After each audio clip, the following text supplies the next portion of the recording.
dengan Allah itu nomor satu itu syukur. Syukur itu di atas takwa. Di Quran itu ada fattaqullaha la'allakum tashkurun. Jadi takwa itu supaya ke derajat syukur.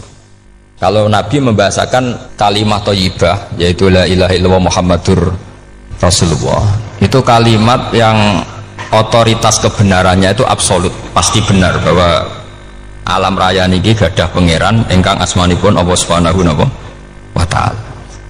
Tapi pengamalan niku, pengamalan la ilaha illallah itu harus ditalkin, diajarkan oleh orang yang spesialis nih, orang yang benar-benar mempunyai maslak. Maslak itu cara sampai kepada Rasulullah Shallallahu Alaihi Wasallam.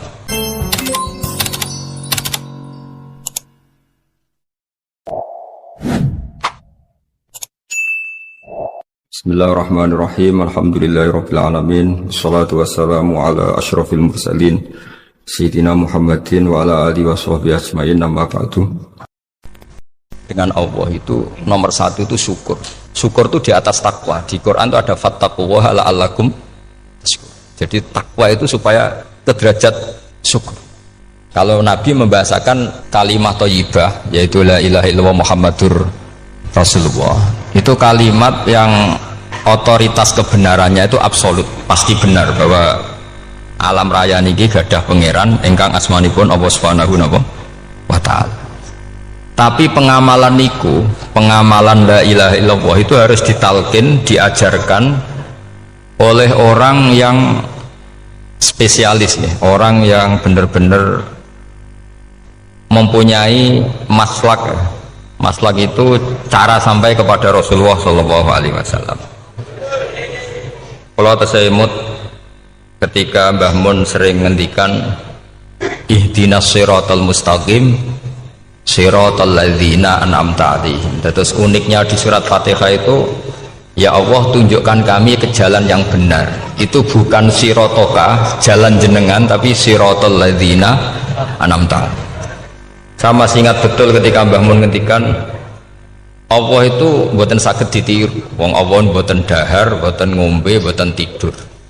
Sing saged ditiru niku nggih padha-padha manusa, sehingga disebut ihdinas siratal mustaqim siratal ladzina. Maka dalam disiplin ilmu sanad itu sampai ada kalimat ekstrim, man ta'allama bila syekhin fasehuhu seton. Itu tidak main-main ya. Artinya ketika orang lain menuduh dunia kiai katanya terlalu kayak kerajaan kecil, santri tidak pernah ngeritik, itu keliru. Sebetulnya memang aturan ilmu itu diantaranya untuk ilmu agama itu harus pakai apa? Sanad.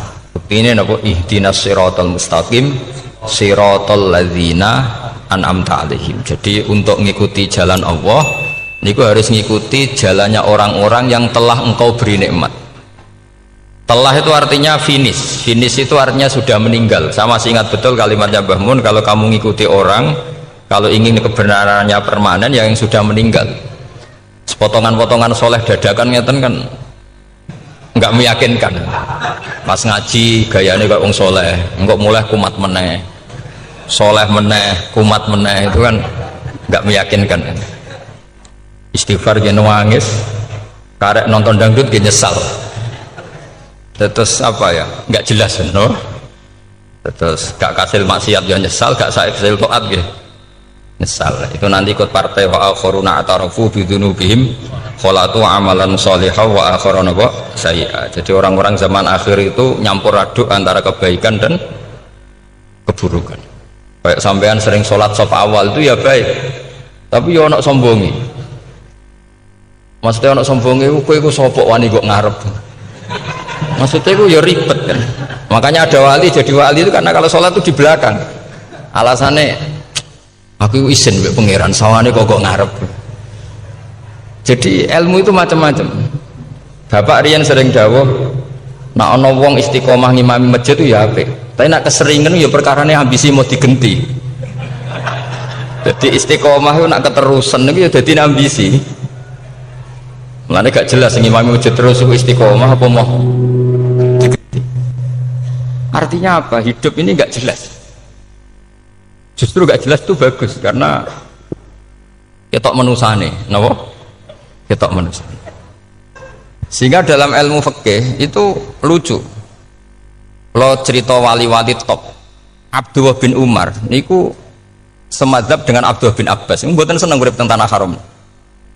Ketika banyak ulama, banyak sahabat seneng hidup di tanah haram, alasannya sholat di tanah haram itu seperti 1000 napa?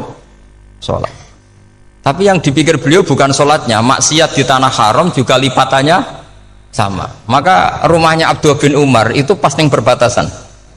Nak sholat di bojone ning tanah haram, nak tukaran metu.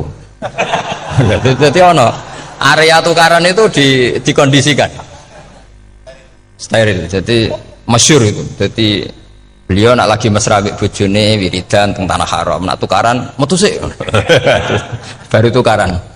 Secara meyakinkan karena sehingga kita di Indonesia sebenarnya punya sisi yang luar biasa karena kita tidak maksiat di tanah haram. Jadi bisa saja kita ini orang keren karena tidak pernah maksiat di tanah haram. Walaupun saya tahu kaji atau umroh tambah keren karena nggak pernah maksiat di. Karena banyak juga orang yang nangis di Masjid Haram jebule ngenes. Kamu naki sing elek bojoku tok. Rawong Turki wayu, wong Pakistan wayu. Bareng roh bojone elek wireng pesek. Terus nangis, ya Allah, sakmono iki sing elek kok bojoku tok. Nah, berhubung wayahe haji dikira itu religius, napa? Akhirnya sing wedok gak terima. Sakmono iki ganteng kabeh sing elek kowe tok.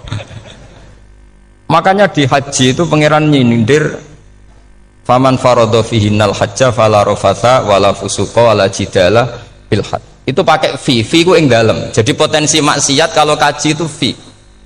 Justru pas haji itu pas potensi maksiat. Wong tenggene matof niku nggon tawaf niku wis masyaallah wong ayu nggih pirang-pirang, wong ganteng nggih pirang-pirang. Terus mari geger, mergo rebutan ngambung hajar macam-macam. Jadi kula suwun ijtihad, dia napa ijtihad itu harus kita dengar. Jadi di antara mazhabnya ulama termasuk Abdullah bin Abbas itu nempat di Taif. Taif itu dari Mekah 3 jam. Alasannya nggak ingin kalau terjadi apa-apa di tanah apa haram. Kita tahu Ibnu Abbas itu mengalami konflik politik dengan Abdullah bin Zubair. Itu ekstrim betul konflik dua beliau. Akhirnya beliau milih di tanah haram. Wis tukaran-tukaran lah nak raning tanah haram. Maksudnya gremeng, bukan tukaran bacaan gremeng lah, gremeng sidik nak raning masjid haram. Artinya jangan kira orang di Indonesia terus ndak hebat, ya hebat punya sisi nggak maksiat di tanah haram. Ya misalnya sholat gak ngarep nang masjid haram, jebule salate ya Allah sini wong. Wis gak ngarep paling afdol, jebule paling keliru coba. Mulai takbir yo keliru plus udzon. Haji Indonesia nu nak sofa walu niate rada elek. Sudah sih maca bismillah ta ora tau tak go ngarep dadi. Ngono kalau yang kesekian kali ditanya gitu. Dadi niate go ngarep kepen ngetes sudah sih maca bismillah ta ora. Lho ngapain wae salat apa wae suudzon. Ubantah-bantah. Aku krungu dhewe tau kok ngarep pancen ra maca. Sing kok guri ora maca tapi lonton ora caku kok ngarep ya kepen krungu nyatane ora. Jadi kok ngarep. Terus kedua niate iku balapan ngambung Hajar Aswad. Jadi salate kok ngarep. Sekali salam langsung melayu ngambung Hajar Aswad. Iku niat apik niat elek ra roh, tapi ndak semua yang di sofa walu niate baik. Tapi niat ndak baik itu kadang baik. Itu saking apikane pangeran. Kulo kenangan cerita dari Mbah Mun yang paling saya kenang itu gini. Dulu ono santri nakal. Ya jane ora dulu tok, saiki luwih akeh, tapi sawangannya cerita kan kudu dulu karena sejarah itu syaratnya harus diomongkan dulu. Jadi aku rada kecewa mbek sejarah itu dulu ono santri nakal, saiki luwih akeh. Niku kepengen nginceng ninge mergo ning wayu. Niku dhisik jarang ning sepedaan motor ngalor ngidul ning pasar Bangilan jarang. Dadi nek kepengen roh iku kudu dadi bakul banyu. Terus bakul banyu karena satu-satunya cara roh wong ayu kudu dadi bakul banyu. Nyamar. Jauhnya ngisine ning jero jeding. Kadang ya roh ninge rajil bapan macam-macam. Kiai ini wali tenan, bukan wali debutan, bukan wali senior, namun wali betul. Nah, sama saya jadi wali kan terus rono kuota wali, segelem ragelem jumlahnya supaya tetap ada terus diangkat nonton mawon wali. Ini bertahun-tahun. Kiai ini ngerti, seneng, mergo digratisi, dikai rego murah. Kiai ini ngerti, nah iku niate elek. Suatu saat gak ada perkembangan, santri ini mulai gremeng karena nggak direspon, diceluk bagi ini. pentok anakku. Nggih Yai. Kowe salat ning Masjid Haram saf awal 40 dina jamaah mbok saf awal. Nggih Yai. Kok bar tak rabekno anakku. Nggih. Seneng salat. Hari pertama ya demi dapat istri, hari kedua terus. Suwe-suwe ku ku nyaman. Betapa nikmatnya sujud, nikmati rukuk terus nyaman. Saking nyamannya ku berkebutuhan salat di saf awal. Bukan karena cewek tadi. Bareng hari ke-40 diparani mbek kiai ini. Aja mulai tak rabekno. Loh. Mboten saged, Mbah. Jare nek wis salat 40 dina tak rabek. Oh, mboten salat diterima untuk cawe tok. Mboten. Mboten. Ngenyak wong salat diterima dijoli. Jadi orang enggak bener itu kadang ya jadi bener. Jadi wali kadang daftarnya lewat bakul banyu. Terus kadang rodok delok wong wedok sithik-sithik, tapi nek pangeran ngangkat kira kurang coro. Dadi wali jan iki. Akhirnya kiai ini sing nangis-nangis. Cung gelem lek cok kamu pede mantu wong. Iki gak gelem-gelem tenan. Ngenyak wong salat diterima dijoli. Wah, itu luar biasa. Terus malah nanti ngaji ya. Terus ngaji talqinul fikri bahwa pada akhirnya sing paling dhuwur teng hadhihi dar la ilaha illallah. Nah, saya punya cara untuk sampean supaya la ilaha illallahnya itu sah dan meyakinkan. Nah, cara hakim itu sah dan kitab yang sering dibaca Mbah Mun diantaranya untuk kalimat itu kitab Zadul Ma'ad. Iku nak nerangno la ilaha illallah niku luar biasa. Itu kitab kesayangannya Sayyid Abdul Al-Haddad. Beliau ngendikan di antara kitab kesukaan beliau selain Ihya itu kitab Zadul Ma'ad. Itu beliau kalau ngendikan bihadihi, maksudnya bihadil kalimah ussisatis samawati wal ardu. Jadi langit bumi dibikin. Jadi beliau mulai berpikir pertama gini, surga dibikin dengan segala kemewahannya. Itu bagi yang tasdek liman saddaqa bila ilaha illallah wa liman amana bila ilaha illallah. Neraka yang dibikin sebegitu ekstrim sampai anak wong dicemplungno ngenteni 70 tahun lagi ceblok. Wah, itu ora kebayang carane gawe. Entakno bego kan itu. Jadi barang nak diceblokno ning neraka iku cebloke tok ngisor ngenteni pinten? 70 tahun. Makanya kemungkinan keluar dari neraka itu kecil. Agak untuk syafaat itu kecil. Wong wis ora iso kebayang kan? Itu pun diciptakan untuk yang menolak. Jadi surga dibikin ya lihadil kalimah, neraka dibikin juga lihadil kalimah. Jadi hadil kalimah itu mizan, ini ukuran. Yang nerima masuk surga, yang menolak masuk neraka. Hisab juga gitu, ada hisab itu ya karena kalimat la ilaha illallah. Orang kafir itu nanti tidak dihisab.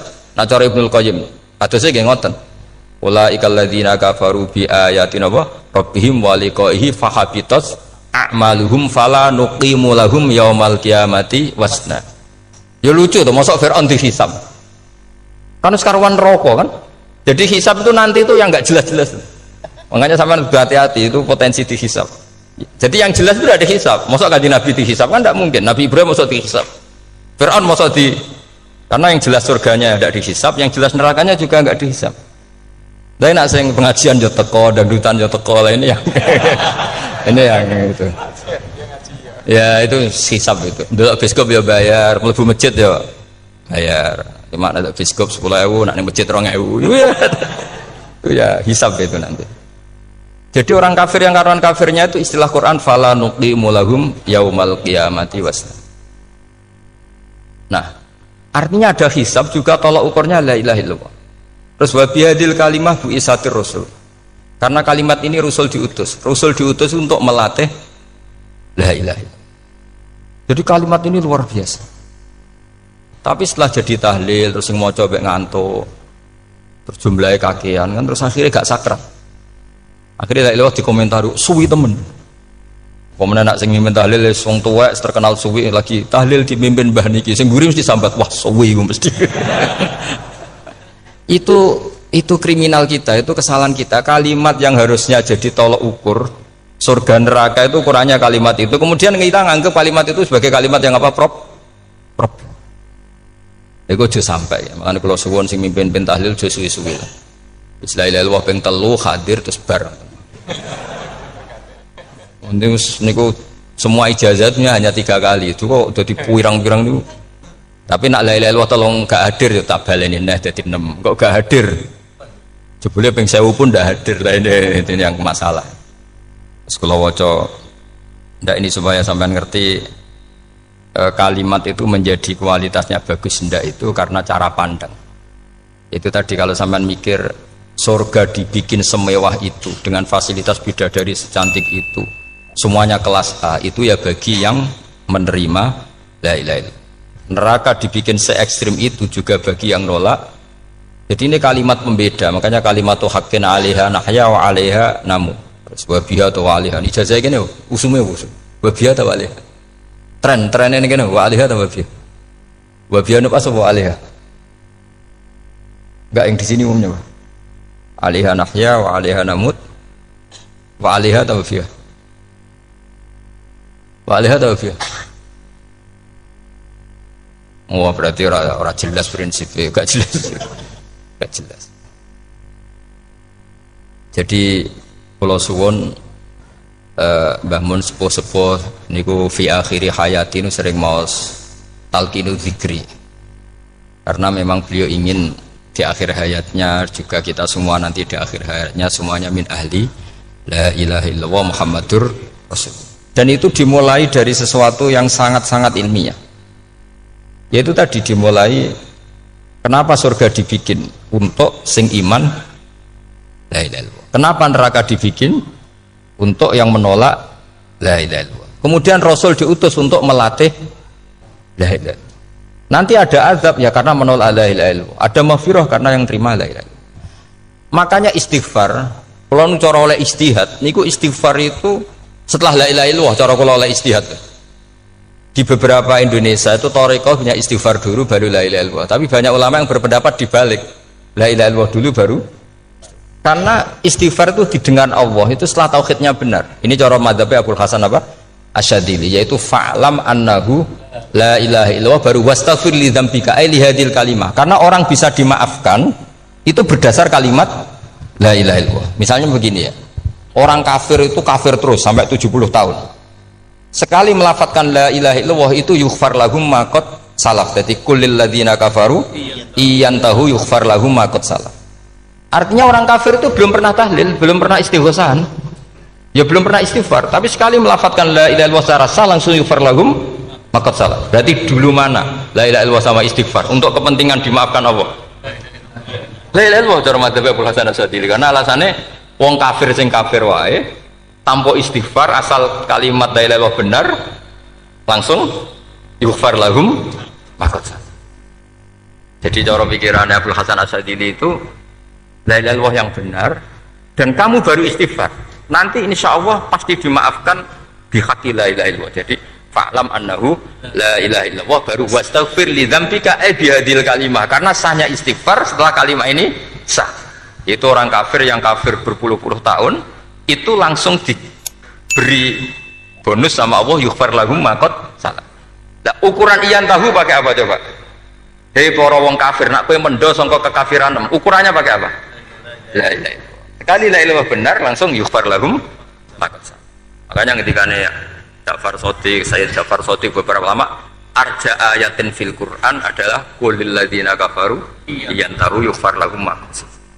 Ketika mane kan awet sesuk malaikat ya wong kafir 70 tahun Gusti mau celek lu pisan langsung jenengan sepuro mosok kula imam tahlil boten jenengan sepuro ya tapi masalahnya nak malaikat tapi kowe golek wajib lha iku semare perkara iku semare masalah kan perkara ikhlas iku malah masalah nak sing guri malah meneh tapi kowe mau celek lu ambek gremeng mergo kesuwen karena kesuwen wong gremeng sing dosa sing tahlil apa sing gremeng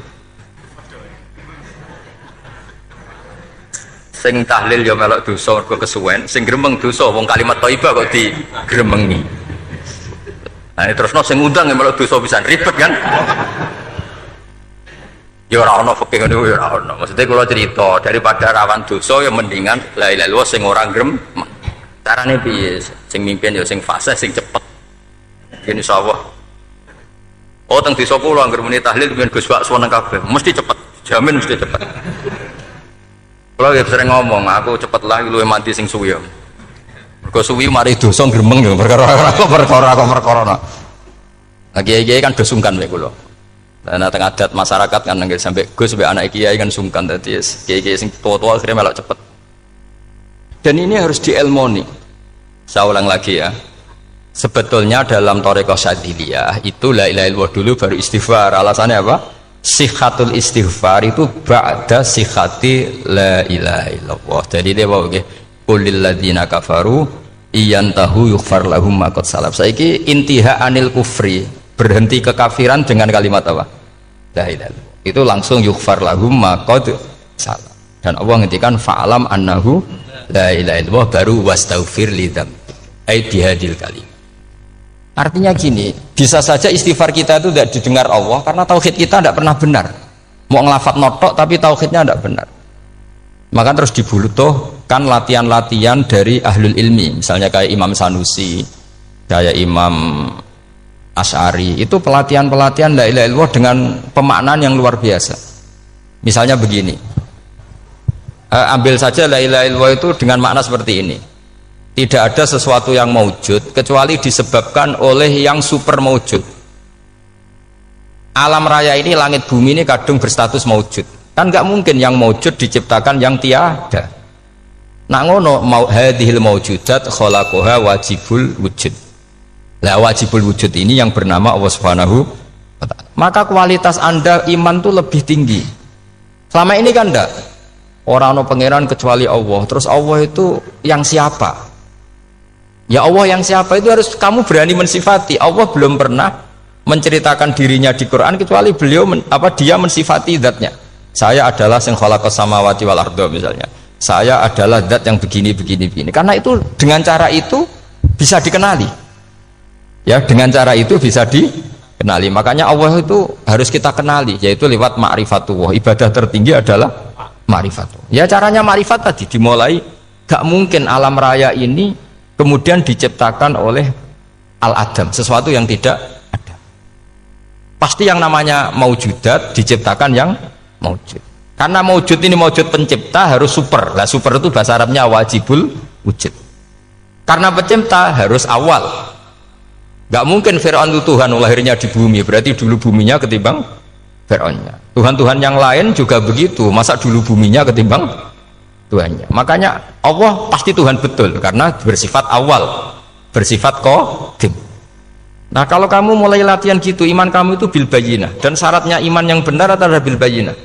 Bayyinah itu jelas welo-welo. Makanya semua nabi memaklumatkan diri, qul inni ala bayyinatim mir rabbi. Lam yakunil ladzina kafaru min ahlil kitab wal musyrikin munfakina hatta ta'tiyahumul bayyinah. Jadi kamu harus punya otoritatif kebenaran sing sampai welo itu layak balus syakka wal irtiyab, sudah agak bisa ragu lagi. Nah saya khawatir kalau kita sudah tidak ngaji seperti ini, la ilaha illallah itu mau rutinitas. Pemenang nak kasiat ribet mana kan? Nak diwaca 1000 kasiat ini, nak diwaca 2000 kasiat, wah itu ngawur lagi. Saya itu kemarin ketemu banyak orang pintar lah di Jogja. Itu saya cerita, mereka tanya saya, Gus kenapa engkau jarang berdoa? Saya bilang saya itu sering berdoa, cuma mungkin Anda tidak tahu kata saya. Doa itu syaratnya harus setelah sihhatil iman, imannya itu benar. Dulu ketika Gerwani itu kampanye komunis itu gitu, anak-anak kecil disuruh memejamkan mata, ayo kamu minta permen sama Tuhan. Ternyata nggak dapat permen, suruh memejamkan mata lagi, coba minta sama bu guru, terus dikasih apa? Permen. Oh berarti yang ada bu guru bukan Tuhan. Artinya apa? Kalau umat Islam ini Islam ini kamu jual dengan doa, kemudian doa dipakai tolok ukur Islam bener apa enggak, habis kamu. Banyak orang ingin jadi Kapolri, jadi gubernur, jadi apa, ngundang orang-orang kondungo. Terus nyangoni akeh gak mandi, mesti dihujat deh. Dan sing donga yang ngerti nak ramandi, potongan wong seneng duit itu kan insya Allah ramandi lah kan kira-kira gitu.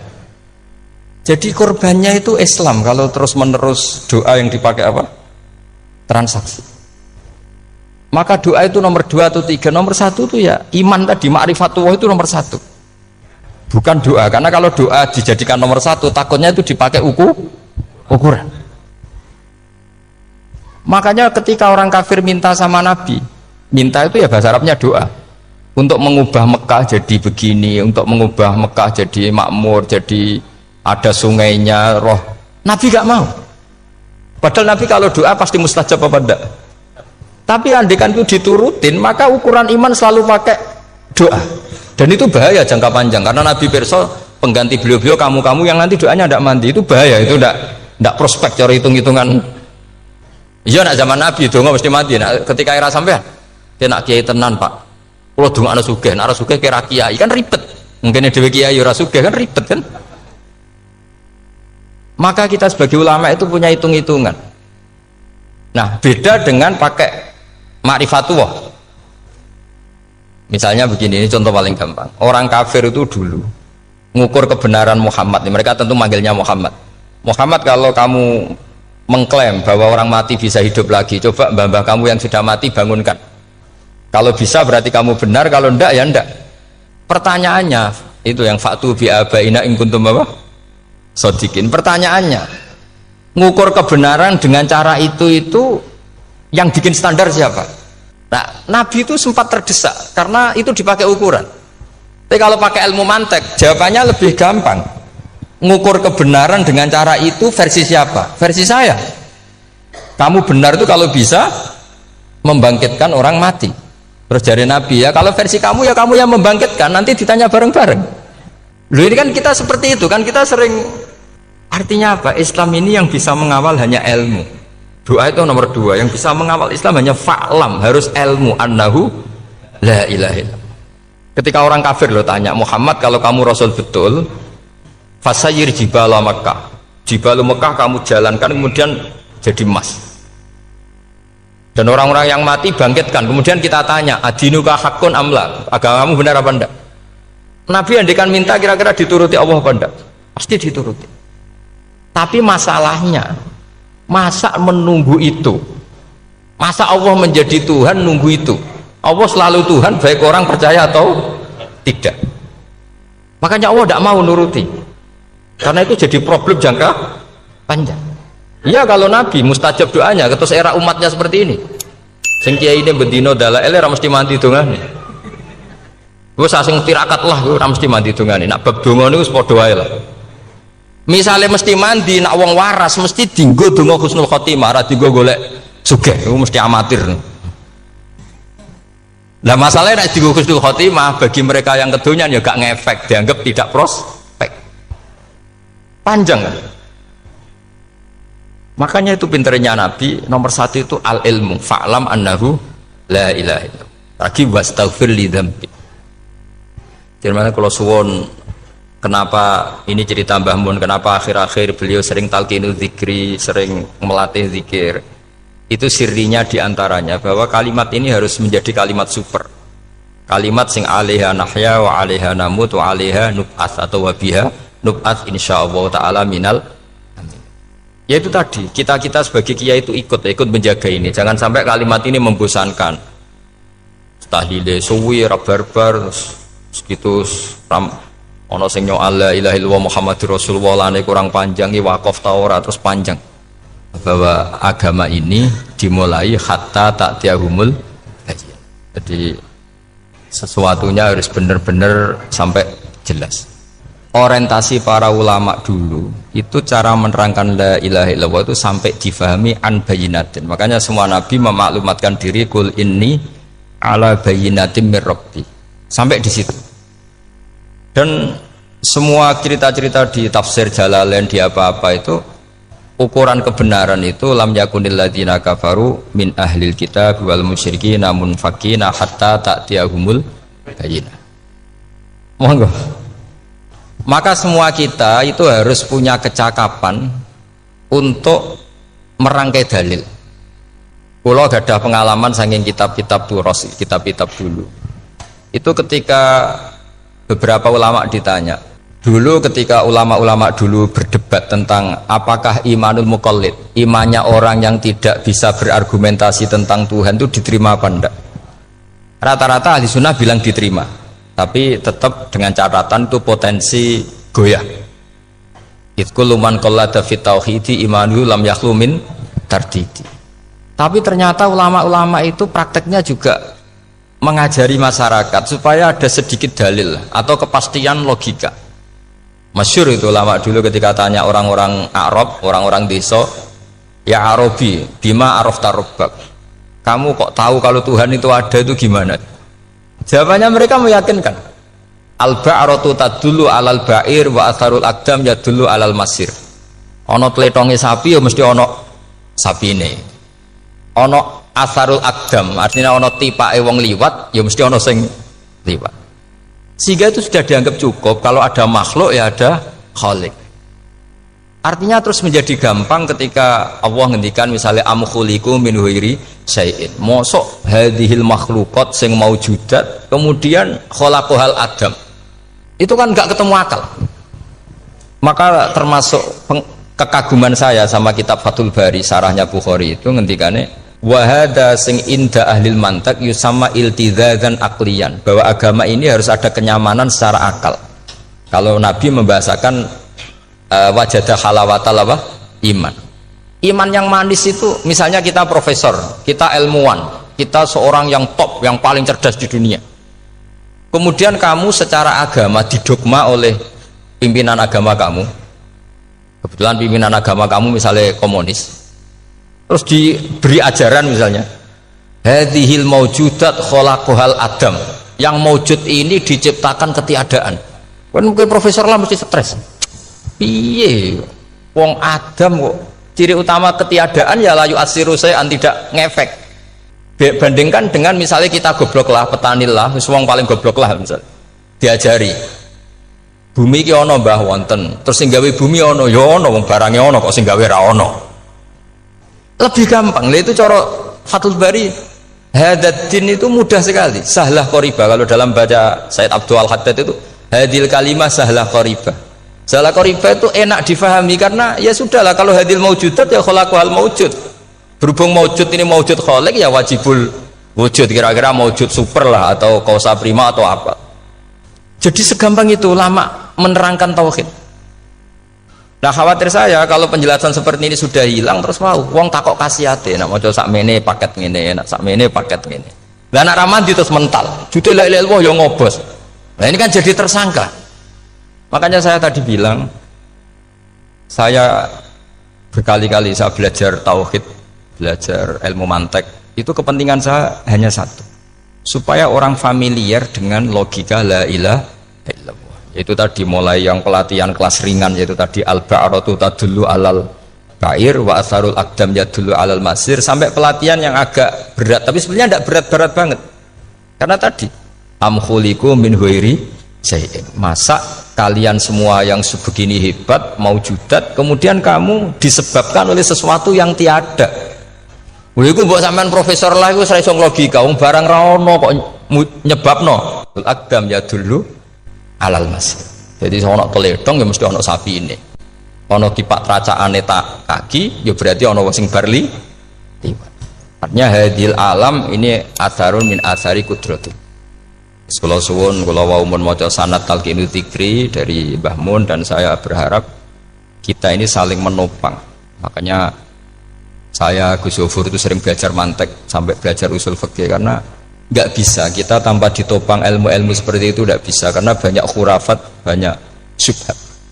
Termasuk penumpang paling gampang adalah Anda berislam secara senang, secara ceria, supaya tidak kepikiran nyuwun sewu pindah agama atau pindah ke yang macam-macam. Makanya diantara rumusnya Islam itu raditu billahi robba. Raditu itu puas.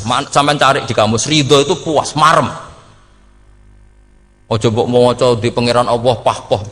Makanya kalau berharap jenengan jangan sering berdoa, nanti gampang kecewa. Karena potensi tidak mandinya lebih tinggi gitu loh. Jadi pokoknya seneng pangeran. Pangeran ku sapa sing gawe langit bumi, sing ngekek oksigen ora usah bayar. Sing aku elek lah ya payu rabi. Nyifati pangeran sing wis terjadi. Ora usah bayangno. Wah aku jaluk jadi bupati ora jaluk suke ribet. Lu keluar kecelok wong alim mboten nate nyifat donga nemen-nemen. Sing wis kliwat e. Ngaku yo narukan nyatane payu rabi. Umume wong di mobil kuwi di mobil. Umume wong bingung ya sering melok bingung. Sudahlah sudah. Lho kok sampean kok ora top ya coba. Wong melarat sekolah ya ora tamat, yo tetep oleh menghirup napa oksigen. Presiden seneng dadi presiden, kowe ngopi untuk utangan ya wis semeneng. Semulai ra diusir bojo ya wis seneng. Sebenarnya seneng itu gampang. Mbok yo nyifati pangeran sing wis gampang-gampang lah kayak di Quran itu nyifati Allah itu alhamdulillah alladzi atamani wa saqani aku semelaratlah nyatane kelar mangan. Ya sudah yang gampang-gampang. Lah sampean ndak kakean donga ben sugih. Kula bolak-balik cerita, kula nanti dilani wong elek. Rayu elek sowan kula. Kula kenangan terbaik saya dadi kiai gini. Gus kula dongakno dadi sugih. Tenane, Mbak? Nggih, tak critakno.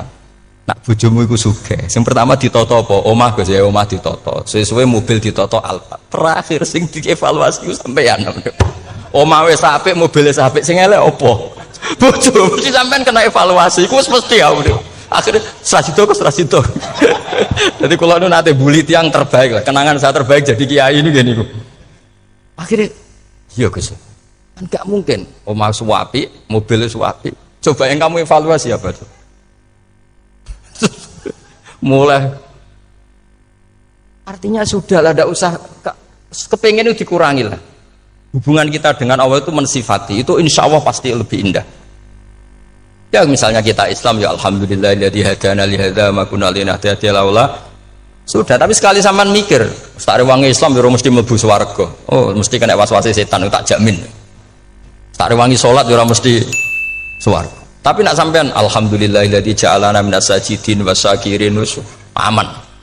Maka alhamdulillah itu kalimat paling keren. Makanya da'wahum fiha subhanakallahumma wa tahiyyatuhum fiha salam wa akhiru da'wahum alhamdulillahirabbil alamin. Jadi pokoke ngoten. Sore ora usah kakek njaluk. Karena potensi ndak mandi itu tinggi. Sampean ndak kutub, ndak ahdal, ndak abdal, ndak apa saja. Wis donga wis umume wong-wong lah. Dunya hasanah fil akhirati hasanah wa qina adzabannar. Hasanah wa fi artine pokoke hasanah. Pokoke hasanah fil akhirati ya hasanah. Senara iso hasanah ya rabi itu jenenge hasanah pokoke sementing. Karena kula niku pengalaman dadi kiai, suangger wong kok kakean donga mesti kakean ngeluh. Ya karena potensinya ndak mandi. Jajal sampean ndonga apa jajal? Selama ini kan njuk mapan yo ora tau mapan. Njuk sugih yo rakus, wis diparingi cara pangeran wis maringi jebule sampean ingin lebih. Makanya saya mohon sekali, jadi hubungan dengan Allah itu nomor satu itu syukur. Syukur itu di atas takwa. Di Quran itu ada fattaqullaha la'allakum. Jadi takwa itu supaya ke derajat syukur. Karena tadilah cobalah dilatih. Saya pernah ngecek orang yang sekarang dugem menikmati maksiat dengan orang yang takwa mensyukuri tidak maksiat, itu nikmatnya itu masih tinggi nikmatnya orang yang syukur karena berhasil meninggalkan maksiat. Makanya kamu yang syukur bengi-bengi seradi duit ning kamar wudu bariku ngelamun jujuk esuk yes alhamdulillah gak maksiat. Kira usah bayangno terus tahajud qiyamul lail iku para habaib para ulama wis kira ramakome lah seperti itu. Terus ramakome tangi turu seradan tempiring itu alhamdulillah sing gampang-gampang ya. Dan itu memang ajarannya Nabi. Jadi Nabi itu kalau bikin ajaran itu orang sing asbaha aminan fi sirbi sesuai mu'afan fi badani indahu kutu yaumi faka'an nama khizat lahu dunya bi khadafiriha. Jadi David bayangkan mirip man asbaha aminan fi sirbi ngontrak ya ora diusir sing di omah, kumpul mertua ya ora diusir mertua, kumpul bojo ora diusir bojo, aminan fi sirbis, mu'afan fi jasadis, urip nak guyu do banter wis bengak-bengok. Indahu kutu yaumi dina iku iso mangan. Iki wis fakaan nama khizat lahu dunya bi khadafiri. Anggap ae kowe itu sak donya. Lha wong paling sugih gawe kolam renang paling 100 meter persegi. Kowe ndelok laut renang sak kapoke. Pokoke urip sing gampang itu. Kok senengane repot to? Senengane repot. Pokoke kula kepengin niku jenengan syukur lah. Pokoke lho nggih malah niki pokoke niki kampanye syukur lah. Pokoke karena tadi coba yang biasa donga-donga nu dikurangi lah. Syukurnya dulu yang lho sampean tak arani doa yang mandi itu dimulai apa? Asana Allah. Tinggi mana doa dengan syukur? Syukur Nabi itu kalau berdoa itu nyifati Allah panjang sekali. Alhamdulillah hamdan katsiran terus wa hamdan wa fi ni'amahu wa yukafi mazida ya rabbana lakal hamdu kama yanbaghi li jalali wajhika azim sultanik la nuhsi sana'an 'alaika anta kama athnayta 'ala nafsik antal muqaddim wa antal muakhir wus panjang. Sampean kan gak muqaddimah suwidi dongane sing dawa. Wis gak dia 13. Kalau kan sering mau ikhya itu, kalau muji pangeran itu sampai lupa Imam Ghazali, saking panjangnya. Sama dulu donga-dongane Nabi itu, kalau muji Allah itu panjang sekali. Dongane sithik. Nak jenengan mukadimah alhamdulillah rabbil alamin sampai angob. Pas donga ya Allah ya Rabbana temenan. Sudah gak dia 3. Jadi saya mohon sekali, agama ini harus bifarohin wa syukurin. Kalau donga yang paling kalau kenang sama yang Mbah Mun gini, us farihi namuna amin. Pokoknya kita itu pokoknya senang. Makanya kalau suwun lah, pokoknya beragama terus senang. Rodi itu bila roba, rodi itu kalau anak maknanya marem lah, marem di pangeran Allah itu marem. Kata Sayyidina Ali lah, kafani izzan antakuna li robban, wa kafani fakhran an akuna laka abdan. Pun Gustin tek bangga kula dadi manusa, mergo pangerane jenengan. Cara di pangeran Fir'aun kan yo ribet wae. Wis mati, tenggelam dadi ton. Terus wa kafani fakhron an akuna laka abdan. Kula nu seneng banget mergo dadi kawulane jenengan. Misale dadi kawulane presiden ya iso coplok. Kawulane menteri kadang ketangkep KPK. Kawulane wong sugih kadang bangkrut. Ribet kan? Makanya beliau ngendikan kafani izzan antakuna li robban wa kafani fakhron an akuna laka napa abdan. Terus niki kalau rati provokatif loh. Semoga zaman akhir sampai pandemi ngeten ora syukur ribet. Setelah saya jadi kiai dan penelitian, saya itu berkali-kali didatangi dokter, tentara, juga polisi. Mereka sering bilang gini, Gus saya ini dokter negeri. Saya ke NTT, ke Papua, karena saya muslim, berkebutuhan Islam, maka dibikinkan musola, dibikinkan masjid. Kalau kiai tidak bisa, bikin sendiri urunan mau narik siapa itu. Mau narik tarikan di jalan yang mau nyumbang siapa. Tapi kalau kebutuhan negara karena tugas negara ya difasilitasi negara dan tidak dianggap misionaris karena negara. Begitu juga di beberapa negara yang non muslim kayak di Argentina, di Venezuela itu ada masjid, ada kajian Islam ya karena duta besar dan itu aparat negara. Disinilah kearifan para ulama berkoalisi dengan umarok dengan makna yang positif bahwa agama ini harus ditopang umarok, sistem negara. Tentu di situ ada tentara, ada polisi, ada macam-macam. Kita sebagai kiai juga nggak berdaya di depan para bandar narkoba apa-apa kalau nggak ada BNN. Kita mau apa dengan korupsi kalau tidak ada KPK? Sehingga kearifan para guru-guru kita, mulai Mbah Maimun, bapak saya sendiri, NU, Muhammadiyah, semua ormas-ormas Islam itu pasti maulah kerjasama. Karena kita siapa ya? Kalau tidak kerjasama. Dan di antara pesan Rasulullah SAW adalah yaduwahi ma'al jamaah. Jadi apa ya, kebersamaan itu sudah berkah. Fa inna yaduwahi ma'al jamaah. Jadi berkah. Lalu kenapa saya kalau ngaji bawa kitab? Ini agak sebetulnya itu lazim. Lazim itu suatu yang harus. Tapi karena kelamaan mubalek itu tidak pakai kitab. Seakan-akan bawa kitab itu yang aneh. Sebenarnya aneh mereka. Karena begini logika simpelnya ya. Umat Nabi ini berhak dapat apa coba? Berhak dapat warisan yang paling luhur, paling hebat, paling jernih. Apa itu Quran dan hadis? Pertanyaannya, siapa yang paling punya hak otoritatif untuk menerangkan Quran hadis? Ulama. Ulama yang mana? Ya yang kapabel, yang sudah diakui dunia kayak Imam Ghazali, Imam Bukhari, Imam Syafi'i. Artinya kalau kita tidak pakai materi itu ulama mendapat pikiran kita, bukan mendapat pikiran mereka. Saya ulang lagi, kalau kita tidak pakai materi yang otentik, yang orisinil, ulama umat ini mendapat pikiran kita, bukan pikiran mereka. Maka saya berusaha supaya teman-teman atau semua umat Islam dapat pikiran-pikirannya Imam Ghazali, pikiran-pikiran Imam Bukhari, pikiran-pikiran Abdul Qasim Al-Junaidi, kejernian-kejernian Abu Yazid Al-Bustami. Kejernian itu diantaranya adalah misalnya makalah yang menurut saya itu makalah yang super. Jadi untuk ngadepi krisis karena COVID atau karena apalah, itu lama dulu sederhana sekali. Beliau punya rumus yang mungkin jarang didengungkan orang, tapi saya akan kampanye rumus ini. Al-istighna, hakikatul istighna, itu adalah al-istighna anis syai' labihi. Jadi pemenuhan kebutuhan yang sebenarnya adalah kita berusaha menghindari sebanyak mungkin kebutuhan yang sekunder, yang enggak penting. Bukan memenuhi semua yang kita inginkan. Jadi misalnya begini ya, kalau kita lapar, itu keinginan kita itu makan enak apa asal makan? Tentu jawabannya asal makan yang sehat. Tapi kalau nuruti nafsu kita, makannya yang enak, teman makan ya enak, terus di warung yang favorit. Ini kan satu kebodohan. Kenapa untuk makan saja butuh definisi sekian banyak?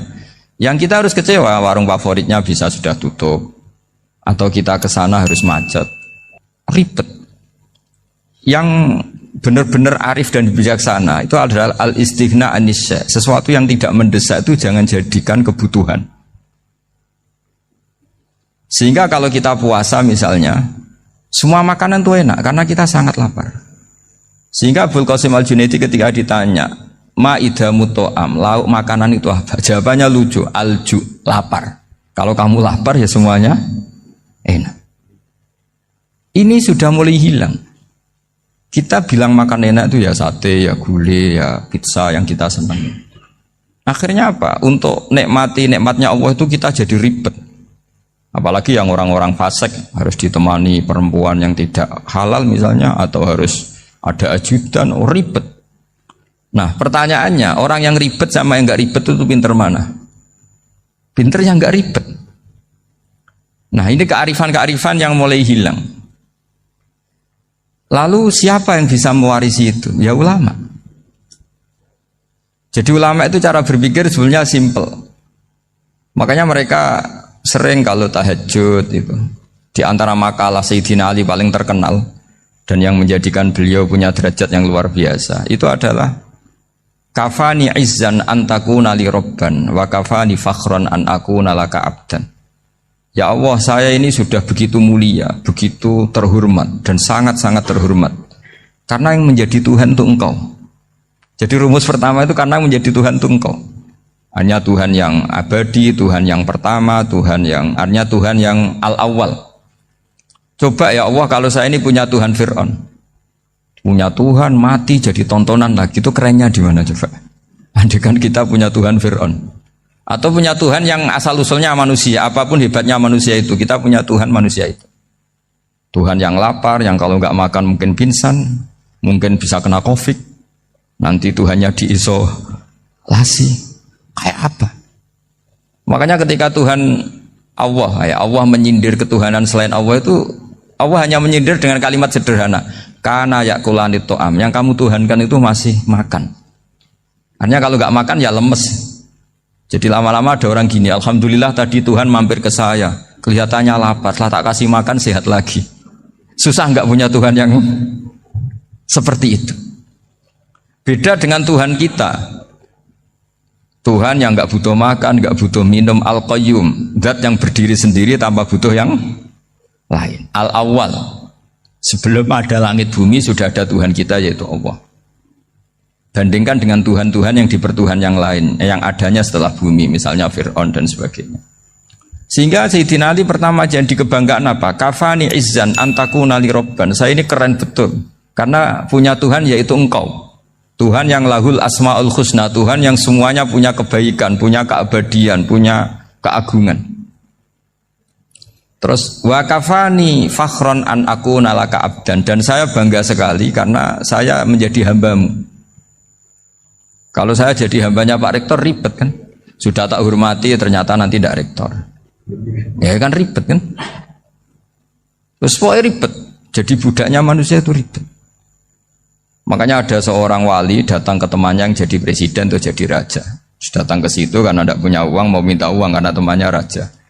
Setelah sampai sana ternyata temannya ini karena orang soleh pas berdoa, ya Allah saya minta ini, minta ini, minta ini. Terus si wali tadi pulang. Tanya, kenapa kamu pulang?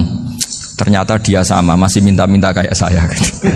Jadi sederhana dia. Sama-sama minta kamu, minta zat yang kamu mintain katanya. Jadi dulu itu orang itu sebegitu dekat dengan Allah. Sehingga si raja ini terus ketemu wali tadi tanya, kenapa kamu menyepelekan saya padahal sekarang saya raja?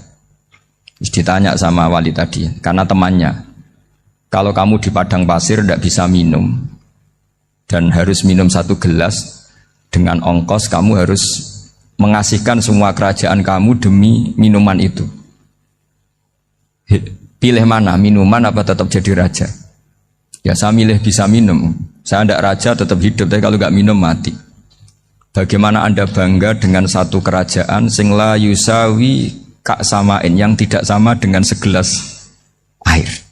Jadi artinya terus mereka melihat jadi raja itu ya biasa, jadi presiden biasa, jadi rektor biasa. Karena mereka biasa berlogika hakikatul izzah itu ya taqarrub ila Allah, yang benar-benar terhormat itu ya dekat dengan Allah.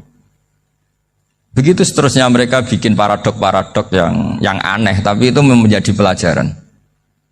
Bapak saya Ki Nur Salim itu senang baca anekdot Nasiruddin Koja.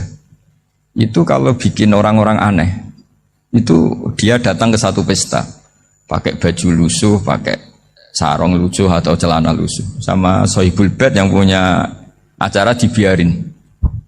Setelah dibiarin dia pulang pakai jas, pakai dasi, pokoknya keren. Dihormatin, pakai alpat, pokoknya dihormatin. Silakan. Pas dia disuruh minum, minumannya itu disokkan saja ke sakunya. Jas, kamu harus minum yang banyak, karena kamu yang dihormati, bukan saya. Terus makanan ya semuanya diletakkan di saku, ada yang apa? Ayo kamu makan yang banyak. Alpatnya juga gitu, dikasih sate apa? Ayo kamu makan yang banyak. Mereka tidak melihat saya, melihat kamu. Wah, akhirnya orang satu pesta itu istighfar semua, berarti kita ini salah. Terus dia pidato, kenapa kamu uang gitu? Tadi saya datang, orangnya sama. Gara-gara beda pakaian, penghormatannya beda. Berarti yang berhak dapat makanan ini jasa ya, bukan saya. Betapa naifnya kita sebagai orang. Ternyata kita masih hormat sesuatu yang seperti itu, yang atribut lah. Jadi orang-orang sufi itu orang yang bisa menertawakan dunia. Akhirnya ya, pertama dia dianggap orang gila, masa jas dikasih makan, dikasih minum. Tapi secara fikih dia benar, haram dia makan. Karena pas dia datang dibiarin, setelah pakai jas dikasih makan. Berarti hakikat yang dapat rezeki siapa? Jasnya apa orangnya? Jasnya apa orangnya? Jasnya. Jadi itu orang-orang sufi, kearifan orang-orang dulu itu bisa ngelola hal-hal yang keseharian menjadi luar biasa. Ada seorang wali melihat istrinya makan satu piring, anaknya makan satu piring. Ditanya, kalian kenyang? Wah, kenyang sekali. Melihat anaknya minum kopi satu cingkir, senang. Kalian senang-senang sekali. Wah, kalau senang dengan hal-hal yang murah bisa, ngapain harus senang dengan hal-hal yang mewah? Bodoh sekali saya. Sehingga terus mereka bisa qanaah. Qanaah itu ya hidup itu simple, sederhana. Jadi tentu saya tidak akan ngomong yang muluk-muluk, selain itu tidak bidang saya juga apa ya.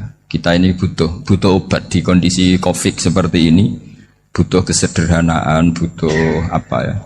Istighna tadi. Kita harus istighna billah an ghairillah. Jadi sudah cukup bahwa Allah ini segalanya.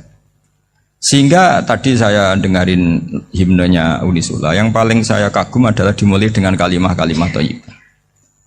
Di antara tugas suci Nabi Ibrahim dan semua Nabi adalah wa ja'alaha kalimatam baqiyatan fi aqibi. Nabi Ibrahim itu Nabi yang diberi gelar Allah.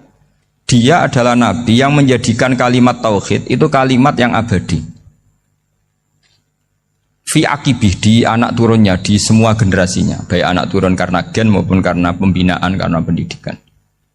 Ini penting sekali saya utarakan karena apa? Satu kehidupan itu sebenarnya digerakkan oleh kata-kata, oleh moto kalau orang bahasa modern. Sehingga banyak ulama mengatakan al-ibarat kutun li'ailatil mustami'in, bahwa redaksi atau moto atau pegangan hidup itu penggerak kehidupan. Sehingga sebetulnya manusia itu digerakkan oleh kalimah-kalimah itu, oleh moto-moto itu, oleh prinsip-prinsip hidup itu. Misalnya orang Palestina itu tiap hari ke pasar gitu. Mereka ke laut itu. Ditanya, kenapa tidak takut tembak Israel? Jawabannya lucu. Kena tembak ya mati, nggak makan ya mati, nggak kerja ya mati. Ya sudah, sama-sama mati ya mendingan aktivitas normal. Tapi saya tidak menyarankan itu untuk melawan Covid. Ini cerita saja. Kamu jangan provokator itu. Karena ini wilayah sensitif. Jadi banyak orang yang poligami, kalau ditanya alasannya gitu, istri satu ya cerewet, dua ya cerewet, mendingan 4 katanya. Ya banyak ya gitu. Tapi ada yang kebalikan, istri satu cerewet saja hampir jantungan, apalagi 4, tinggal matinya kan gitu.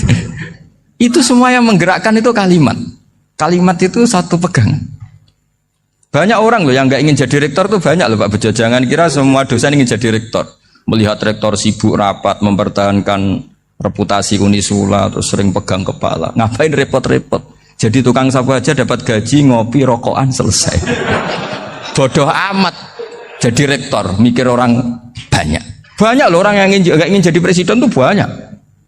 Karena ngopi nyaman, nggak ada yang ganggu. Mau tidur sampai jam 9 siang juga nggak ada yang ganggu. Sehingga mereka melihat pegawai negeri itu gak keren, orang kok diatur jam, disiplin. Itu memang cara Allah membagi rahmat. Mau kamu apakan coba? Cara syukurnya dia seperti itu. Bapak saya dulu tuh sering ngajarin saya, diajak jalan-jalan pagi-pagi. Melihat orang ngopi, makan uduk itu bapak seneng. Kok enak jadi wong awam. Ngene esuk-esuk nyemak bocah kesel kabeh kono enak ngopi rokokan. Bapak kadang iri sama orang awam itu iri. Sudah gitu berharap masuk surga kan enak sudah gitu. Tahu-tahu mati, tidak tahu ke surga apa ke neraka ya tidak tahu. Jadi nah, orang dulu itu orang yang bisa mensederhanakan dunia. Sehingga ya sudah cara bahagia. Makanya saya alhamdulillah saya ini kerjasama sama UII sama beberapa kampus. Memang amdan itu sengaja. Kampus itu ya punya sistem yang nggak bisa mewakili sistem kiai. Kiai juga punya sistem yang nggak terwakili oleh kampus juga sebaliknya saling melengkapi. Saya sering ketemu rektor UII, rektor kampus-kampus Islam.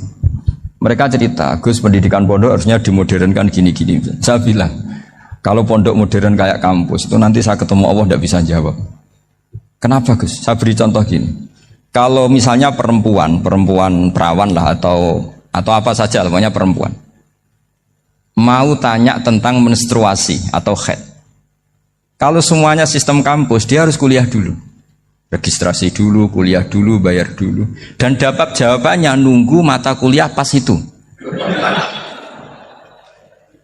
Bandingkan kalau sistem pondok, saya tuh sering ke pasar sama anak saya dicegat sama ibu-ibu. Gus, anak saya ngalami gini-gini, keluar darah terus menerus, nggak 6 hari tapi 1 bulan penuh. Itu hukumnya apa Gus ya? Nanti saya mau sowan ke jenengan. Nggak usah sowan di sini aja. Ya sudah, sebelum mengeluarkan darah yang rutin seperti itu biasanya haidnya berapa hari? 6 hari ya sudah ikut yang 6 hari, yang lainnya istighatsah. Ngoten tok Gus, ya udah ya. Begitu terus di masalah udhiyah, Pak. Ya coba kalau semuanya pakai sistem kampus, daftar dulu, bayar dulu. Jadi ini nggak ada jawabannya, nunggu mata kuliah itu baru dapat jawaban. Itu biasa nggak sholat bertahun-tahun karena belum ada jawaban tentang itu. Nah itu kalau misalnya orang mati, tahunya cara apa memulasara jenazah itu nunggu kuliah dulu, pas mata pelajaran itu dulu, baru menangani orang mati. Berarti orang mati itu tergeledak semua. Tapi kalau kiai kan enggak. Kesini orang mati terbakar, kalau dimandiin malah badannya copot-copot, itu gimana hukumnya? Ini ada orang mati Gus Kendat, ini disolati apa enggak? Ada orang mati apa itu oplosan ya, itu disolati enggak? So sering ditanya gitu. Gak usah registrasi Pak Rektor, gak usah registrasi, gak usah daftar, gak usah seminar. Makanya kalau orang kampus wani kiai itu ya kualat tenan gitu, karena ini yang on time. Tapi pondok seperti saya ya ikrar seikrar-ikrarnya. Pentingnya kampus karena melatih efisiensi waktu, disiplin, tata kelola manajemen sehingga kita ya hormat. Tapi tadi kita harus saling melengkapi sehingga saya tunjukkan ke publik bahwa saya hormat sekali sama polisi, sama tentara. Coba kita bisa apa ngadepi bandar narkoba kalau enggak polisi? Bisa apa coba menjaga NKRI kalau enggak tentara? Begitu juga ya sudahlah kita memang fa inna yadallahi ma'al jamaah, kita berkah itu kalau bersama-sama, tidak bisa kita sendiri. Nah lalu orang kayak saya itu ya beberapa kali sebetulnya saya itu ditawanin jadi dokter honoris causa apa. Kekhawatiran saya satu Pak Bejo, takut pas nggak punya uang itu dokter gak di duit kan gak pantas gitu. Jadi repot gitu, daripada beban lah sudah lah nggak usah dokter. Jadi kalau nggak punya uang ya pantas, terus kalau ngebis ya pantas. Suatu saat kalau mati nggak ada yang hadir ya pantas, nggak dokter gitu. Kalau sudah dokter kok masuk neraka, kayaknya apalagi rektor kampus Islam kok masuk neraka itu kan kok kayak nggak pas itu. Misalnya rektor Unisula ditanya mungkin nakir, nggak bisa kan kayak gimana gitu. Makanya harus sering ngaji saya supaya agak malu di depan Munkar Nakir. Masa rektor ditanya Munkar Nakir enggak bisa. Harus berani bentak. Ini saya rektor loh Pak Munkar Nakir. Masa kalau wali-wali dulu berani. Masyhur di cerita wali-wali ditanya marabbuka manabuka. Saya ini guru tauhid. Kok kamu tanya marabbuka manabuka yang ngelotok? Kok kamu enggak pernah ngaji enak aja tanya. Jadi wali-wali itu ya rileks ngadepi mungkin. Saya yakin rileks wali di Bang Pak Rektor. Saya yakin itu. Karena wali itu lebih dekat Allah. Sehingga orang dulu itu saya ulang lagi ya. Ada satu kearifan namanya hidup itu apa? Hidup itu adalah cari sebanyak mungkin supaya hidup itu tidak tergantung pada banyak hal. Sehingga misalnya cara berpikir orang-orang modern itu sebenarnya banyak orang-orang ilmuwannya nggak ngagumi Amerika. Bukan karena angkuh ndak. Untuk mempertahankan kebesaran negara sebesar itu, kebutuhan listriknya besar, kebutuhan tentaranya besar, kebutuhan apa? Sementara negara kayak Venezuela atau Swiss kebutuhannya ada banyak. Pertanyaannya, yang tergantung dengan banyak hal sama yang tidak tergantung banyak hal, itu pinter mana? Kalau dibalik pertanyaannya gitu, negara-negara maju itu tidak keren kalau dibalik pertanyaannya. Orang yang untuk mempertahankan eksistensinya banyak, butuh banyak hal, dengan yang tidak butuh banyak hal, itu pinter mana? Orang yang bahagianya nunggu jadi dokter, nunggu jadi kiai besar, kiai viral, dengan orang yang bahagia cukup dengan ngopi, itu pinter mana?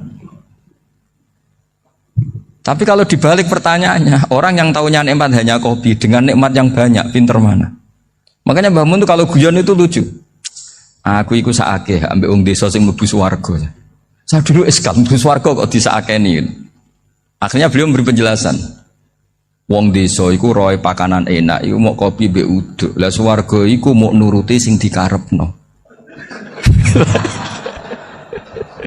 Akhirnya semua mangan wis ngopi, nguduk, ngopi ora roh pakanan liyane iku ora roh.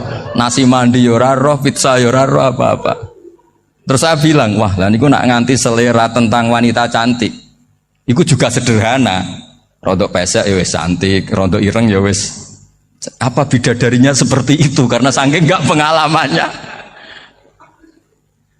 Jadi surga itu kan nuruti apa yang diinginkan. Kira-kira keinginan orang kampung kalau di surga itu apa coba? Makanan apa coba? Ya nak senengnya ketemel gemblong itu. Artinya malaikat lebih suka nangani surganya orang-orang kampung timbang Pak Rektor. Ini sudah ribet ini. Makanan apa saja sudah dicoba ya. Terus kalau di mall tahu orang macam-macam, seleranya macam-macam pasti. Enak mana kalau sampai jadi malaikat pelayan surga? Suka ngelayani orang kampung apa yang orang kota? Orang kampung kan. Jadi ya itu guyon tapi itu menjadi pikiran kita bahwa orang yang banyak kebutuhan itu sebetulnya banyak kebodohannya karena menggantungkan kebahagiaannya dengan banyak hal. Makanya Imam Syafi'i ngendikan istighna itu apa? Al istighna anisya'i. Yang dikatakan kecukupan adalah berusaha sebanyak mungkin banyak hal tidak kamu butuhkan. Bukan memenuhi semua kebutuhan kamu karena nafsu kamu ini tidak ada batasnya gitu. Kalau kamu penuhin nggak akan selesai. Itu ada perempuan yang kurang cantik itu minta doa saya, Gus doain suami saya kaya, terus tak guyonin, terus nggak minta. Kalau suami kamu kaya, yang pertama dirubah itu apa? Rumah Gus, supaya rumah saya bagus. Kedua apa? Mobil, supaya mobil saya bagus. Nanti yang dievaluasi itu kamu. Mobil bagus, Alphard, rumah mewah, istrinya kamu pasti itu dievaluasi. Langsung nggak usah sudah gini aja kan. Jadi pertama yang dievaluasi itu kaya itu coba kalau suami kaya itu yang dievaluasi pertama rumah ya, rumah ganti. Setelah itu apa? Mobil. Kira-kira berikutnya akhirnya sudah bagus nggak jadi.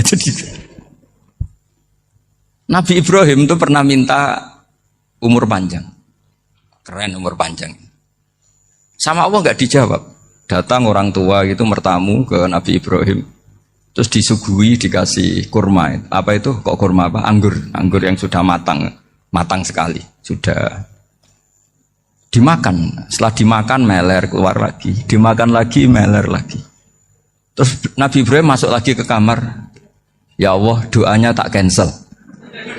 Nanti kalau saya tua kayak itu. Jadi Allah itu nggak jawab langsung tapi ngirimkan itu. Akhirnya ya Allah nggak jadi. Nanti takut itu. Saya pernah ngalami jadi kiai tadi ada ibu-ibu ya nggak pati cantik lah. Suaminya tuh miskin sekali. Minta doa saya supaya kaya. Bareng tak kasih pertimbangan itu udah nggak usah nggak jadi. Jadi itu kearifan. Tapi kearifan ini harus kita tanamkan. Saya nggak bisa membayangkan Indonesia yang besar ini. Andai kan tidak ada qanaah.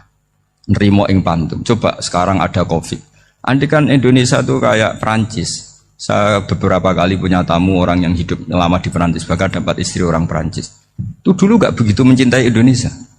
Tapi setelah di Perancis 2 tahun, wah Indonesia hebat. Di Perancis itu kata dia kalau cerita, semua kebutuhan masyarakat itu dibebankan ke negara. Apa saja minta negara, apa saja nyoal negara. Sementara Indonesia, coba kalau Indonesia mengalami seperti ini kok tidak ada qanaah rimo ing pantum, bisa kios Indonesia. Orang miskin nyalahkan negara, kelaparan nyalahkan negara, apa saja. Tapi barokahnya dididik kiai jogeman nyalahno wong liya. Urip pun romo ing pandum, diame. Sampai gak ngerti kalau Covid. Banyak tuh orang-orang kampung itu, orang lugu-lugu itu. Mbah niki saking Covid, salam ning Covid muga-muga umure panjang. Dikira Covid itu nama orang yang ahli sosial itu. Mbah niki dana saking Covid. Matur nuwun sampekno salamku muga-muga umur panjang. Bingung kan yang nganterin ini. Ini gimana yang mau menjelaskan? Memang nggak paham. Ribet kan. Tapi saya pastikan bahwa dengan keadaan seperti ini kita bahagia, kita stabil, itu jelas barokahnya kalimat tadi, moto tadi atau pegangan hidup tadi.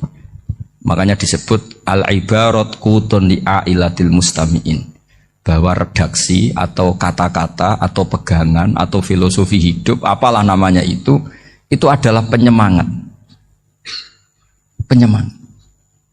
Karena kata-kata ini memang luar biasa. Ketika sahabat perang demi kebenaran, zaman itu ya pasti benar karena yang dibela Nabi.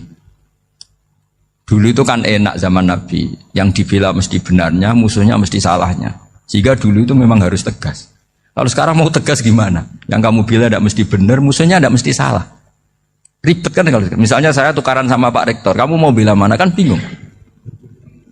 Saya tidak mesti benar, saya tidak Nabi. Pak Rektor apalagi nggak mesti benar lagi kan? Ribet kan? Jadi kalau kita mau perang sekarang itu mau pede gimana? Enggak. Makanya banyak ulama sekarang tuh mau tegas tuh nggak berani karena ya banyak hal yang abu-abu lah wilayahnya. Misalnya pilihan presiden atau pilihan bupati, pilihan menteri. Kamu mati-matian bela itu, yang kamu bela tidak mesti benar, musuh kamu tidak mesti salah. Misalnya pilihan bupati, wah ini kabupaten ini baik kalau bupatinya ini, yang satu bilang ini, terus tim suksesnya kamu tanya, kamu yakin? Ya tidak juga.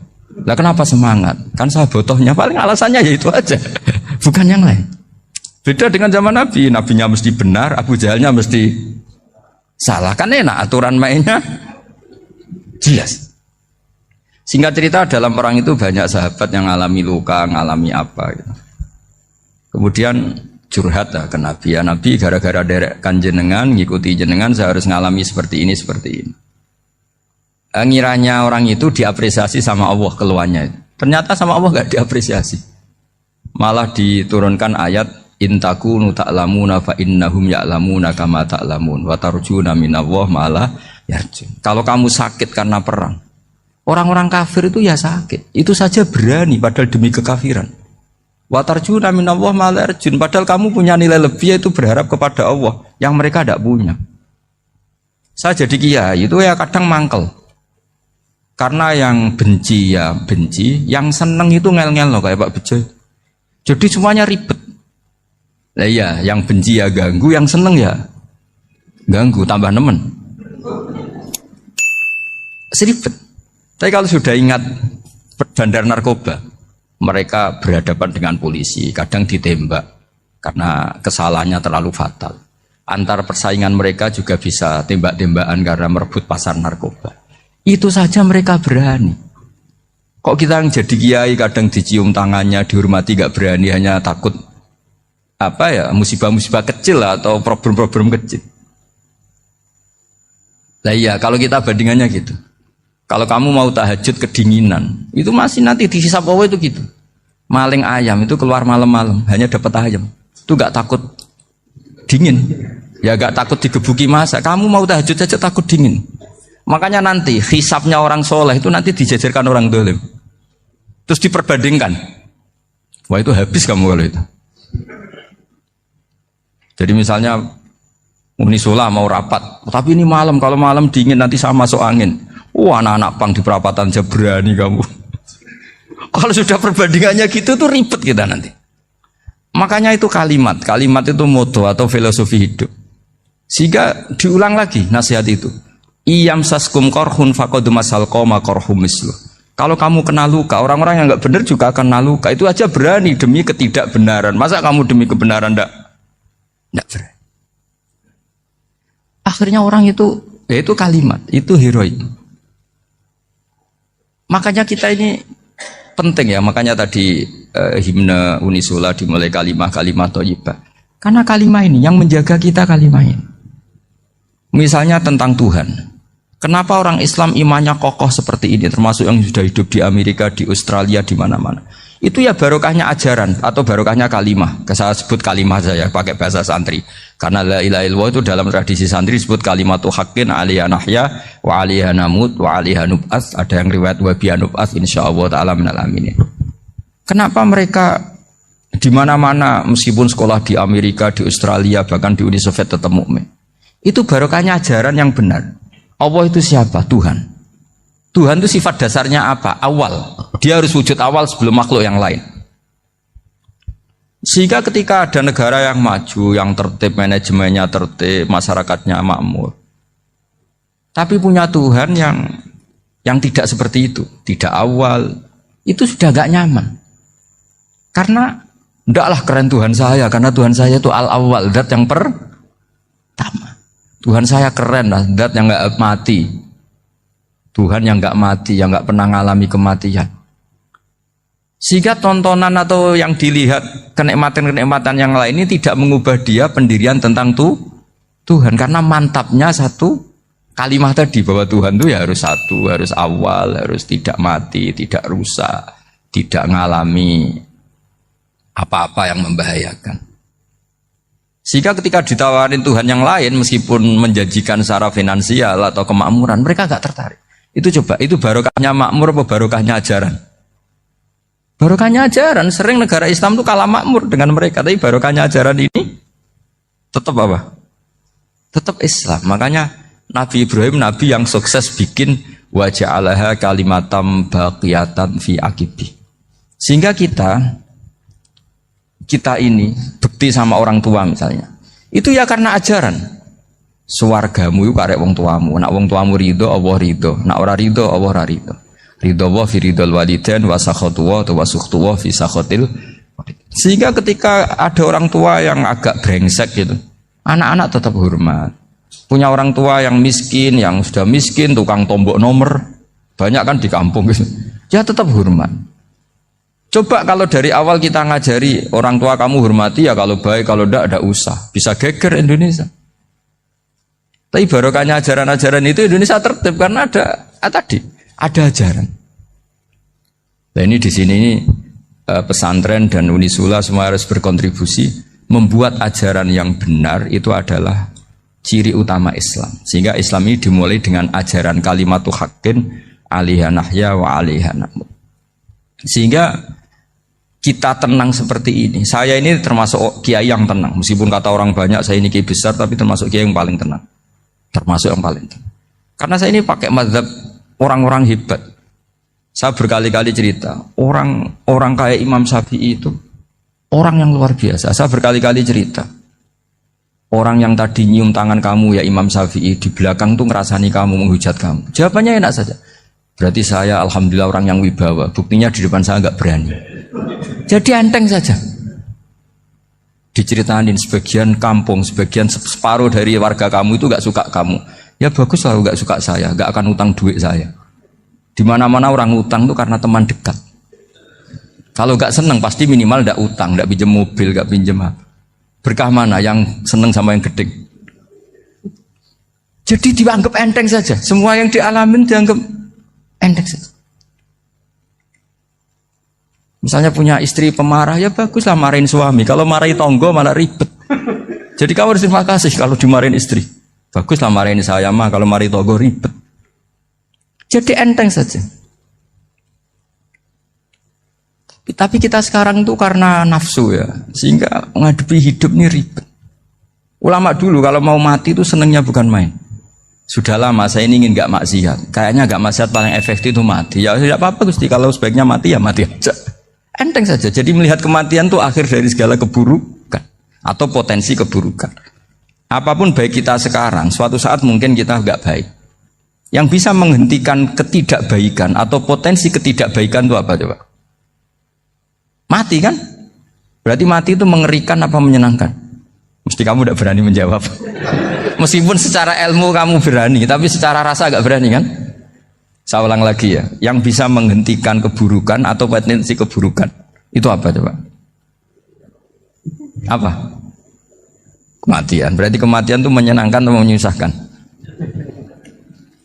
Apapun kamu tidak berani jawab karena kamu agak-agak duniawi itu kelihatannya. Tapi secara ilmu, kamu tahu kan kalau mati itu tidak buruk-buruk banget. Karena apa? Itu akhir dari segala keburukan. Sehingga Nabi ngajarkan kalimat itu begitu luar biasa. Allahumma ahyini maka natil hayatu khairan li wa tawaffani maka natil wafatu khairan li. Nabi melihat dunia itu begitu indah. Ya Allah, kalau saya ini hidup, anggap saja hidup ini ziyadatan li fi kulli khairin, menjadi modal saya menambah segala kebaikan. Jika suatu saat saya mati, anggap mawon rohatan li min kulli syarrin, itu akhir dari segala keburukan saya. Sehingga mati hidup ya baik karena di situ kita bisa berkontribusi beramal soleh. Mati juga baik karena mengakhiri segala keburukan. Nabi nate ngendikan lagi, ajaban li amril mu'mini inna amrahu kullahu khair. Orang mukmin itu mengagumkan, semuanya baik. In asobathu na'ma syakara fakana khairan lah. Kalau baru dapat nikmat, dia syukur, maka itu baik. Wa in asobatu dharra sabara. Kalau dapat masalah mereka sabar, itu juga baik. Sehingga orang mukmin dua sisinya pasti baik. Itu juga kalimat, maksudnya moto atau pegangan hidup. Nah berikut ini saya beri contoh, ini kenangan saya, ini contoh terakhir. Masalah jadi orang terkenal maupun tidak. Di sini dicontohkan Imam Ghazali di halaman 367 di kitab saya 367, juznya 3 di kitab Ihya Ulumuddin. Di sini beliau cerita betapa untuk menjaga ikhlas sebaiknya orang itu tidak terkenal, tidak syuhrah, tidak terkenal. Oke, itu kita sepakat ya, karena kalau terkenal mungkin orang dipaksa publik dengan tanda kutip untuk selalu berbuat baik, tapi karena jaim lah, jaga image atau apa. Tapi ketika dibalik pertanyaannya, kamu rela yang terkenal itu orang nggak benar, sementara yang orang benar itu nggak terkenal. Lalu masyarakat taunya yang tidak benar. Kalau pertanyaannya dibalik gitu, orang baik wajib terkenal enggak? Kalau pertanyaannya dibalik seperti itu. Dokter yang benar tidak terkenal, yang malpraktek terkenal. Kamu ingin kondisi seperti itu? Gak ingin kan? Kampus yang bagus gak terkenal, kampus yang bagus gak terkenal, yang gak bagus. Nah, artinya apa? Gara-gara olah kata, olah pikiran, ini logika jadi rubah. Lagi-lagi apa? Jawaban itu ada di kata-kata sebetulnya. Makanya bab-bab seperti ini tidak usahlah kita berdebat, berpolemik. Sebaiknya orang itu humul, menutup diri, apa sebaiknya orang terkenal, itu nggak perlu seperti itu. Sudah terserah Tuhan saja. Makanya saya mulai dulu ngaji sampai sekarang itu ya tidak punya punya ikon tertentu atau punya website tertentu, enggak. Sudah terserah pangeran. Sudah saya juga tidak sok suci materialistik atau enggak, ya tidak mikir saya. Bukan apa-apa ya, karena saya ini kiai, jadi biasa urusannya sama Allah, tidak sama makhluk. Jadi pusing kalau sama sarah-sarahnya makhluk itu pusing. Meskipun rektor kalau nasihati saya pasti tidak saya terima, itu tetap makhluk, itu sudah ada ngefek kalau saya itu sudah ada itu. Bukan karena saya sombong, ya memang makhluk betul gitu, bukan. Cuma nasibnya bejo aja, tapi makhluk tetap makhluk. Saya beri contoh ya. Ini makalah yang ditulis Imam Ghazali. Ya, i'lam aslahaka Allah anna aslal jah wa intisarus sayyid atau sayyidi wal istihar. Wa huwa mazmum itu. Balil mahmudu al-khumulu illa man saharahu wa ta'ala li nasri dini min ghairi takallufi talabi syuhrati minhu. Jadi kalau kamu ingin ibadah kamu selamat, ya kamu jangan terkenal. Tapi resikonya adalah kalau kebaikan itu tidak terkenal, maka agak dikenali. Kalau agak dikenali berarti masyarakat hanya punya percontohan yang tidak baik, karena yang baik tidak terkenal. Jadi itulah ulama-ulama dulu. Jadi apa-apa itu dibanding-bandingkan. Kemudian nanti kelihatan, jawabannya itu kelihatan. Jadi ulama dulu itu biasa ngarang misalnya afatun nikah, sisi negatifnya nikah.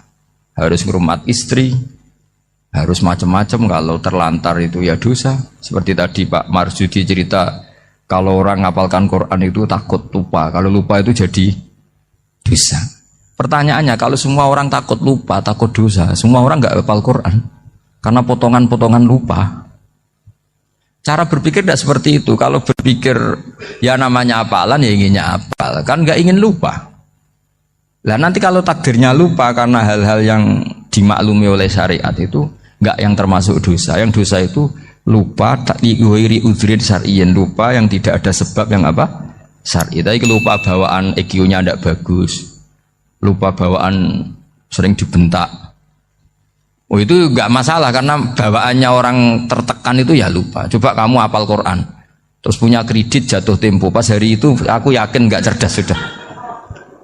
Itu bawaannya orang tertekan itu pasti lupa. Jadi ya saya teruskan ya. Jadi terus ada makalah yang sangat bagus sekali tentang itu. Saya baca ya. Wa yadullu ala dzalika anna Allah azza wa jalla amaral anbiya'a bi idharil amali lil iktida wa khassahum bi mansibin nubuwah. Wala yajuzu ayyudhanna bihim annahum khurrimu afdolal amalen. Jadi orang yang terlalu mendewa-dewakan khumul itu menutup diri. Oke itu baik, karena dengan khumul, dengan menutup diri Anda tidak riya, Anda tidak pamer. Tapi kata Imam Ghazali, kamu juga harus ingat, di antara syaratnya Nabi itu harus mengumumkan kalau beliau itu seorang Nabi. Harus memaklumatkan kalau beliau seorang Nabi, supaya bisa diikuti. Caranya sholat harus diumumkan, sehingga Nabi itu mengatakan harus jamaah. Karena dengan cara jamaah itu bisa shollu kama ra'aitumuni usolli. Coba kalau Nabi sholatnya nggak diperlihatkan, kamu harus sholat yang benar. Caranya gimana ya Rasulullah? Itu rahasia. Bingung nggak kira-kira? Bingung nggak?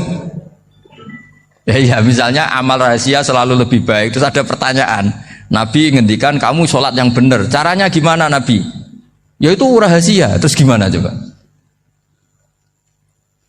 Tapi Nabi ngendikan apa? Shollu kama ra'aitumuni usolli. Ya sudah kamu sholat, niru saya sholat.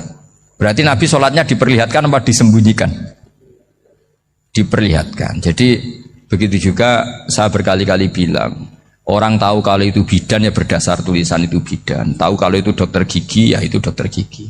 Jangan sampai gara-gara tidak ada tulisan mau beli alat bangunan di dokter gigi, mau periksa gigi di toko bangunan. Gara-gara apa? Nggak ada maklumat. Nah, di sini ulama-ulama selalu memaklumatkan dirinya. Termasuk Imam Ghazali ketika ngarang kitab dinamai Ihya Ulumuddin, bahwa kitab ini bisa menghidupkan ilmu-ilmu agama yang mulai hilang. Begitu seterusnya.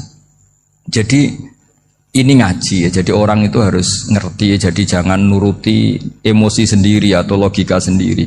Bahwa saya suka humul, ya monggo, agama Islam menyediakan sarana itu. Uzlah itu ya punya sisi kebaikannya sendiri. Tapi syuhrah terkenal asal tidak nuruti nafsu juga punya sisi kebaikannya sendiri. Setidaknya umat ini punya satu master kebaikan yang mudah diakses. Tapi tadi saya ulang lagi, jangan karena hadun nafsi, jangan karena kepentingan pribadi. Makanya di sini disebutkan wa yadullu ala dzalika ay ala syuhrah anna wa ta'ala amarul anbiya bi idharil amal lil iktida. Allah selalu memerintahkan para nabi kalau ngamal kebaikan ya harus dimunculkan supaya bisa ditiru. Yaitu tadi kita tidak bisa bayangkan kan kalau misalnya Nabi menyuruh kamu harus sholat yang benar, kemudian sholatnya Nabi sembunyi. Kalau ditanya, Nabi saya niru siapa? Wah itu rahasia, kamu nggak boleh lihat sholat saya saat takut tidak ikhlas. Ribet kan? Sehingga jamaah itu statusnya tetap harus. Nah bedanya harus ini ulama berpendapat harus yang apa? Fardu kifayah. Tapi fardu itu maknanya harus. Tapi bukan berarti kalau nggak jamaah sholatnya nggak sah, nggak. Tapi statusnya jamaah tetap apa? Harus. Nah barokahnya harus ini orang yang baru sholatnya langsung benar karena ada yang diikutin. Coba kalau mantan dukun baru sholat terus sholat sendiri, itu mesti mirip mantra itu. Karena dia tidak ada master percontohannya. Tapi barokahnya ada master, orang paling bodoh pun kalau sholat ya benar, karena standar ada komandonya, ada imamnya. Sehingga Imam Ahmad malah berpikir keras, syarat sahnya sholat itu harus jamaah. Cara pikirannya Imam Ahmad keras sekali beliau. Sehingga kalau orang sholat sendiri kok ada orang lain yang maunya berjamaah harus bayar, orang itu harus bayar demi sahnya sholat. Itu mazhabnya Imam Ahmad. Tapi kalau mazhab Syafi'i hanya mengatakan itu fardu kifayah, yang kalau satu komunitas gak mau melakukan semuanya apa? Dosa. Ya jadi ini sebelum sesi ringan tanya jawab, hanya 2 saja tanyanya, nggak boleh banyak-banyak, nanti gak pulang-pulang saya. Jadi tak baca lagi biar dapat berkahnya Imam Ghazali. Wa qala qaumun asirru afdalu minal alaniyati. Terus kata sebagian ulama al alaniyah itu afdal minas sirri. Terus diperbandingkan baik yang mana amal dipertontonkan sama ndak. Terus kata Imam Ghazali, kalau orang itu bisa jaga tidak riya, maka sebaiknya dipertontonkan karena kebaikan harus yang muncul, bukan yang tidak baik yang muncul. Makanya ketika memaklumatkan diri sebagai ingin jadi generasi khaira ummah, itu kalau diterjemah itu kan wow, khaira ummah, umat terbaik. Itu kan kayak agak angkuh. Tapi nggak apa-apa, itu nggak apa-apa. Masa kita kampanye siap degradasi moral kan ya lucu kan. Masa jualan gitu kan ya lucu. Kita memang ingin mengkhidmati ummah, berbakti dengan umat, membantu supaya jadi generasi khairan apa? Ummah. Nggak apa-apa, dimaklumatkan supaya dengan itu umat punya sarana. Oh kalau ingin jadi khairan ummah, kuliah di sini. Jangan lalu enggak gitu. Ya sama kita dokter, maklumatkan saja dokter gigi, dokter kandungan, dokter bedah. Sehingga orang kalau mau bedah ya jangan ke dokter kandungan. Jadi barokahnya maklumat ya. Jadi saya mohon sekali ini, saya sendiri sebetulnya orang yang enggak siap terkenal sebetulnya, tapi ya sudah terserah Allah saja. Kalau itu cara Allah menyebar kebaikan, ya monggo. Pokoknya kita tawakal saja sama Allah Subhanahu wa Ta'ala. Assalamualaikum warahmatullahi wabarakatuh.